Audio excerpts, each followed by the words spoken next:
तो आइए हम बच्चों को 2D आकृतियों के बारे में एक समझ विकसित करते हैं, एकदम क्लियर कट कर देते हैं कि कौन सी 2D आकृति को क्या कहते हैं और क्यों कहते हैं। तो हम यहाँ पर द्विविमीय आकृतियाँ, जिसको हम 2D शेप्स कहते हैं इंग्लिश में, स्टडी करने वाले हैं। पहली जो बंद आकृति होती है छात्रों, बंद आकृति का मतलब जो चारों तरफ से बंद हो, कहीं से खुली ना हो, उसे बंद आकृति कहते हैं। जिसमें कोई अंतिम बिंदु ना हो, जिसमें कोई सिरे ना हो। जैसे त्रिभुज है, ये बंद आकृति है। चतुर्भुज है, ये बंद आकृति है। तो आज हम लोग यहाँ पर त्रिभुज और चतुर्भुज पर बात करते हैं, समझते हैं। त्रिभुज को इंग्लिश में हम ट्राइएंगल कहते हैं। ट्राई मतलब तीन, एंगल मतलब कोण, अर्थात वह बंद आकृति जिसमें तीन कोण हों, वह बंद आकृति जिसमें तीन कोण हो उसको हम ट्राइएंगल कहते हैं। और इसमें जो साइड्स होती हैं वो भी तीन ही होती हैं। तो हम यहाँ साइड्स के आधार पर कह सकते हैं, इनकी साइड्स यानी भुजाओं के आधार पर कह सकते हैं, तीन रेखाखंडों अर्थात तीन भुजाओं से घिरी आकृति त्रिभुज कहलाती है। ठीक है, तीन भुजाओं से घिरी आकृति त्रिभुज कहलाती है। ये त्रिभुज है। इस तरह के बहुत सारी हमारे घरों में चीज़ें होती हैं। कुछ टाइल्स भी होते हैं त्रिभुजाकार, और चिप्स भी होता है त्रिभुजाकार। जो पतंगी लगाते हैं सजावट में वो भी होता है त्रिभुजाकार। कभी कभी बच्चों के घर में पराठा बनता है, मम्मी लोग पराठा बनाती हैं, वो भी होता है त्रिभुजाकार। त्रिभुज में यहाँ पर क्या इसकी पार्ट्स हैं, इसके क्या भाग हैं, यहाँ बताया गया है। इस त्रिभुज को हम गणित में ऐसे सिंबल यानी संकेत की सहायता से दर्शाते हुए लिखते हैं, त्रिभुज ABC। ये गणित की भाषा है। गणित की भाषा में त्रिभुज ABC को हम ऐसे साइड में लिख देते हैं। त्रिभुज ABC की तीन भुजाएं हैं, AB, BC, CA हैं। और त्रिभुज ABC के तीन कोण हैं। यहाँ जहाँ पे रेखाखंड मिल रहे हैं यहाँ कोण बन रहे हैं। पहला कोण देखिए ये, फिर दूसरा कोण B और तीसरा कोण C है। बच्चों आगे आपको पढ़ाया जाता है त्रिभुज के तीनों कोणों का योगफल। इनको जोड़ते हैं तो तीनों कोणों का योगफल जो होता है वो आता है 180 डिग्री, अर्थात 180 अंश आता है। त्रिभुज के तीन शीर्ष ABC कहलाते हैं। जहाँ कोण बन रहा है, जहाँ कोना है उसे हम शीर्ष कहते हैं। जहाँ कोण बन रहा है उसे कोने भी कहते हैं। तीन कोने हैं, तीन शीर्ष हैं। नंबर 2 आकृति हमारे सामने जो दिखाई पड़ रही है ये है चतुर्भुज। चतुर्भुज शब्द से पता चल रहा है कि इसमें भुजाएं हैं चार। चतु मीन्स चार, भुज मतलब भुजाएं, जिसमें चार भुजाएं हैं। तो चार भुजाओं से बनी आकृति या चार रेखाखंडों से घिरी आकृति को ही हम चतुर्भुज कहते हैं। इंग्लिश में इसे क्वाड्रिलेटरल कहते हैं। तो क्वाड्रिलेटरल में कितनी भुजाएं होती हैं? चार। ऐसी आकृति जिसमें चार भुजाएं हों और उस कह सकते हैं कि वो चार रेखाखंड से ही बनी हो, घिरी हो, उस आकृति को हम चतुर्भुज कहते हैं। यहाँ बहुत चतुर्भुज आपको दिखाए गए हैं। अब इनके बारे में हम डिटेल समझेंगे, किस चतुर्भुज को क्या कहते हैं। चतुर्भुज में देखिए कुछ भाग हैं। चतुर्भुज में चार शीर्ष हैं, ABCD। चतुर्भुज में चार भुजाएं भी हैं, जैसे नाम दिया जाए AB, BC, CA, AB, BC, CD और DA।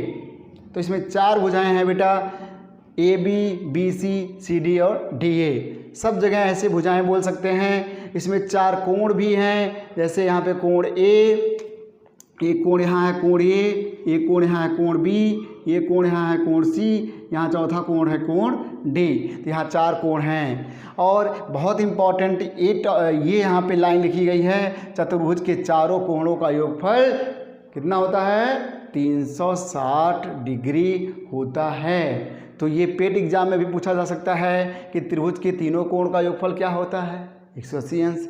चतुर्भुज के चारों कोणों का योगफल क्या होता है? 360 अंश। इस पर और भी प्रश्न आएगा। तीन कोणों का मान दे देगा, चौथा निकालना होगा। तो तीन कोणों के मान को हम 360 में से घटाएंगे तो चौथा कोण निकल आएगा। आइए आगे देखते हैं दूसरे प्रकार का जो चतुर्भुज है ये क्या है। इसका नाम है समलंब चतुर्भुज, इंग्लिश में बोलते हैं ट्रेपीजियम। तो ट्रेपीजियम जो है इसे हम कैसे परिभाषित करें और किसे कहेंगे? वह चतुर्भुज जिसकी दो भुजाएं समांतर हों, कम से कम दो भुजाएं समांतर हों। दो भुजाएं बोला गया तो कम से कम दो भुजाएं समांतर हों, उसे हम समलंब चतुर्भुज कहते हैं या वह समलंब चतुर्भुज कहलाता है। जैसे चित्र नंबर 2, 3, 4, 5, 6 सभी समलंब चतुर्भुज के अंतर्गत रखे जाएंगे, क्योंकि इसमें दो भुजाएं समांतर है, इसमें दो भी समांतर है, इधर भी समांतर है, लेकिन दो की क्राइटेरिया को फॉलो कर रहा है, दो के कंडीशन को सेटिस्फाई कर रहा है, तो दो भुजाएं समांतर मिल रही हैं, तो ये भी समलंब है। इसमें भी दो भुजाएं समांतर हैं, यहाँ भी समांतर है, यहाँ भी दो भुजाएं समांतर हैं। तो चित्र नंबर 2, 3, 4, 5 और 6 सारे के सारे समलंब चतुर्भुज के अंतर्गत रखे जाएंगे। एकदम क्लियरली इसे समझ लें। चौथा नंबर समांतर चतुर्भुज का है, जिसे हम इंग्लिश में पैरेललोग्राम कहते हैं। तो पैरेललोग्राम का मतलब है जिसके आमने सामने की भुजाएं समांतर हों। अब यहाँ पर देखिए समलंब चतुर्भुज में कहा गया कि कम से कम दो भुजाएं समांतर हों, लेकिन समांतर चतुर्भुज में कहा गया कि आमने सामने अर्थात सम्मुख भुजाएं समांतर हों। यानी समांतर चतुर्भुज कहता है कि ये देखिए आमने सामने की समांतर हैं और जो बाजू में आमने सामने की हैं वो भी समांतर हैं, बगल वाले भी समांतर हैं। तो इसमें जो है चारों भुजाओं में संबंध बताया गया कि आमने सामने की भुजाएं क्या होती हैं? समांतर होती हैं, उसे समांतर चतुर्भुज कहते हैं। जैसे चित्र नंबर 3, 4, 5, 6 ये सभी समांतर चतुर्भुज के अंतर्गत आ जाएंगे। प्रिय छात्रों एकदम क्लियर समझिए कि जिसमें आमने सामने की भुजाएं समांतर हैं तो उसमें ये सारे फिगर आ रहे हैं, समांतर दिखाई पड़ रहे हैं। तो अब हम आगे चलते हैं आयत पर। आयत को हम इंग्लिश में रेक्टेंगल्स कहते हैं। ऐसा चतुर्भुज जिसमें चारों कोण 90 डिग्री का हो उसे आयत कहते हैं।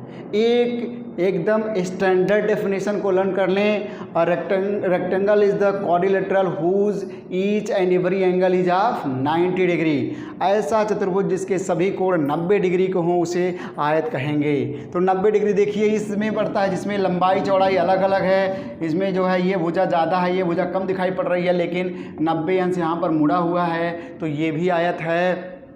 वर्ग जो दिखाई पड़ रहा है यहाँ पर इसमें भी 90 डिग्री है तो ये भी आयत है। तो इन दोनों को हम आयत कहेंगे, इसलिए कंफ्यूज मत होइएगा मेरे प्रिय छात्रों। तो कह सकते हैं कि ये भी आयत है, ये भी आयत है, लेकिन आयत के साथ साथ ये वर्ग है। अब वर्ग में आते हैं जिसको इंग्लिश में स्क्वायर कहते हैं। वह आयत जिसकी चारों भुजाएं बराबर हों वर्ग कहलाता है। यानी आयत ऑलरेडी वो है, उसके साथ साथ उसकी चारों भुजाएं बराबर है तो कहलाता है क्या? क्या कहलाता है? वर्ग कहलाता है। Clear? The rectangle whose all sides are equal, the rectangle whose all sides are equal will be square. एकदम क्लियर समझ जाएं। आगे नेक्स्ट जो टॉपिक है समचतुर्भुज, जिसको हम इंग्लिश में रोम्बस कहते हैं, RHOMBUS। रोम्बस का डेफिनेशन क्या है? ये सभी से अलग है। वह चतुर्भुज जिसकी चारों भुजाएं बराबर हो जाएं। The quadrilateral whose all sides are equal will be rhombus. एकदम इसे सही से देख लें कि ऐसा चतुर्भुज जिसकी चारों भुजाएं बराबर हो जाएंगे उसको हम रोम्बस अर्थात समचतुर्भुज कहेंगे। अब आप क्लियरली फिगर को ध्यान से देखेंगे तो यहाँ पर दो फिगर ऐसे दिखाई पड़ रहे हैं जिसकी चारों भुजाएं बराबर हैं। ये देखिए ये वर्ग है, इसकी भी साइड्स क्या हैं? बराबर हैं। तो ये भी हमारा किस में आ जाएगा? समचतुर्भुज। सम मतलब बराबर, चतुर्भुज मतलब चारों भुजाएं। उसका अगर हम संधि विच्छेद करते हैं तो समचतुर्भुज से क्लियर है कि ऐसा चतुर्भुज जिसमें चारों भुजाएं बराबर हैं, तो वर्ग की भी तो चारों भुजाएं बराबर हैं, तो ये भी समचतुर्भुज हो गया। और ये जो दिखाई पड़ रहा है ये भी समचतुर्भुज है। इसमें देखिए समचतुर्भुज में एक और प्रॉपर्टी होती है जो पेट और टेट में पूछी जा सकती है। समचतुर्भुज के जो डायगोनल्स होते हैं, जो विकर्ण होते हैं, वो एक दूसरे को 90 डिग्री पर समद्विभाजित करते हैं। 90 डिग्री पर क्या करते हैं, उसको समद्विभाजित करते हैं, यानी बराबर बराबर भागों में बांटते हैं। तो चूंकि ये भी समचतुर्भुज के अंतर्गत है, तो वर्ग के भी जो विकर्ण होंगे वो भी एक दूसरे को 90 डिग्री पर विभाजित करेंगे। इस तरह से आपको मैंने त्रिभुज चतुर्भुज के बारे में डिटेल बता दिया है, परिभाषाएं, और इनकी और भी प्रॉपर्टीज होती हैं जो कि हम अगले वीडियो में पढ़ेंगे। एकदम आप इसे स्क्रीनशॉट लें। और बच्चों, प्रिय शिक्षकों, बच्चों को एकदम क्लियरली समझा दें, क्योंकि बच्चे ज़्यादातर आयत और वर्ग में कभी कभी कंफ्यूज होते हैं, उनमें भ्रांतियाँ हो जाती हैं कि ये वर्ग है और ये आयत है और ये जो है वर्ग आयत नहीं है। लेकिन सभी वर्ग आयत होते हैं और सभी आयत वर्ग नहीं होते हैं, क्योंकि आयत का डेफिनेशन में, आयत का जो परिभाषा है, आयत की जो कंडीशन है, वो केवल और केवल ऐसा है कि ऐसा चतुर्भुज जिसके सारे कोण 90 डिग्री के हों। और जो वर्ग है ऑलरेडी एक आयत है, उसके साथ साथ उसकी चारों भुजाएं बराबर हैं, तब उसे हम वर्ग कहते हैं। आइए बच्चों, अब हम 2D आकृतियों पर आधारित एक प्रश्न को हल करने की कोशिश करते हैं। इस आकृति में विभिन्न प्रकार की 2D आकृतियाँ बनी हुई हैं। इसको गिन करके आप लोग पता करें कि इसमें कौन सी आकृति कितनी बार आई है। फिर उसके बाद इसके डेटा के आधार पर नीचे दिए गए 3 प्रश्नों को हल कीजिए, आकलन कीजिए और अपनी 2D आकृतियों की समझ को स्पष्ट करिए। धन्यवाद।